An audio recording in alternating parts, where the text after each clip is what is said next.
The World Health Organization has called the accelerating spread of the virus, with cases now exceeding 8 million, a dangerous new phase. Community transition persists in other countries, and people are moving more freely around the world than they have in quite some time. Zero cases here in New Zealand was always a point in time, and as I said, at the time we moved to level 1, we were always going to see more cases at our border. Our job now is to keep them there. So while the world enters this dangerous new phase, we remain at a phase of border containment. As Professor Michael Baker said this morning, over the course of a year we might get 100, 200, maybe even more cases at our border, but they do not affect our overall position because they're not cases of community transmission in New Zealand. They're imports from a COVID-affected country, and they are kept strictly in quarantine, and that's where they should end.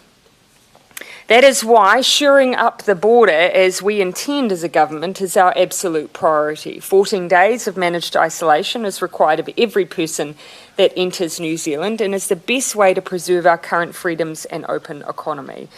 It is the main event alongside testing, and of course no one will leave isolation or quarantine without an all-clear test.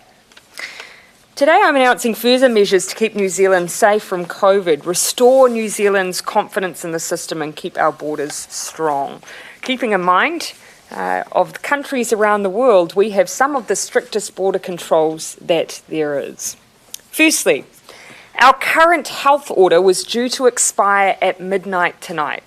We've taken the opportunity while renewing that health order to make it crystal clear that individuals must submit to testing and medical exams, including the potential of multiple tests. It also spells out that for a person to meet the low risk indicator by day 14 in order to leave isolation or quarantine, they are expressly required to submit to a test, and that test must be negative.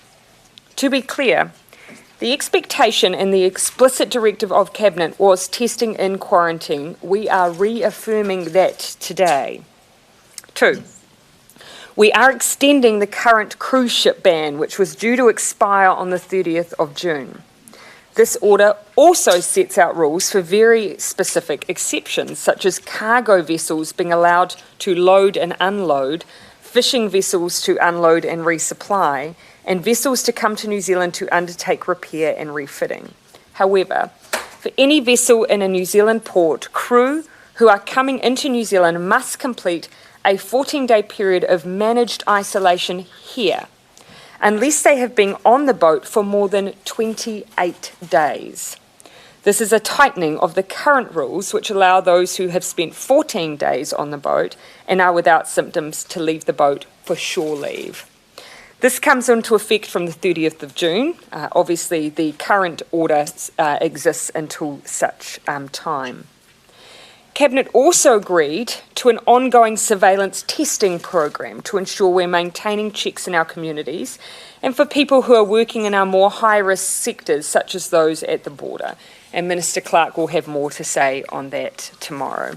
Overall, though, you can see that we are continuing to reassure ourselves and the New Zealand community that we are doing everything it takes to maintain our privileged position that every New Zealander has worked so hard for, whilst the world enters into a phase where this pandemic grows, not slows, and that means our border controls remain ever important.